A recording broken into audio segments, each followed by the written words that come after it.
মুহূর্তের গতিতে আপনি সাহায্য পেয়ে যাবেন, আপনার বিপদ মুহূর্তের মাঝে দূর হয়ে যাবে। ব্যবসা বাণিজ্য লস, সার কাছে শুধুমাত্র শত্রু আর শত্রু, বিপদে আপনাকে গ্রাস করে রেখেছে, কোনো কাজেই যেন সফলতা নাই, যেটাতে হাত দেন সেটাতেই লস, কোনো কিছুতে আপনার সাফল্য নাই, সন্তান কথা শোনে না, স্ত্রী কথা শোনে না, পরিবার পরিজন নষ্ট হয়ে গিয়েছে।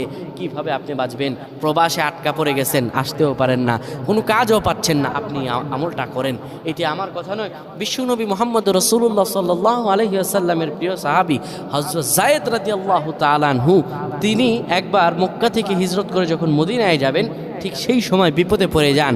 ওনাকে একটি লোক বিপদে আটকে ফেলে এবং ওনাকে হত্যা করার চেষ্টা করে। তখন তিনি আল্লাহ তাআলার এই খাস নামটি ধরে সাহায্য চেয়েছিলেন, আল্লাহ তাআলা তাকে বিপদ থেকে মুক্ত করেছেন। সুবহানাল্লাহ।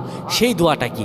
তিনি যখন বিপদে পড়ে যান, তিনি বলেন, আগিসনি ইয়া রহমান, আগিসনি ইয়া রহমান।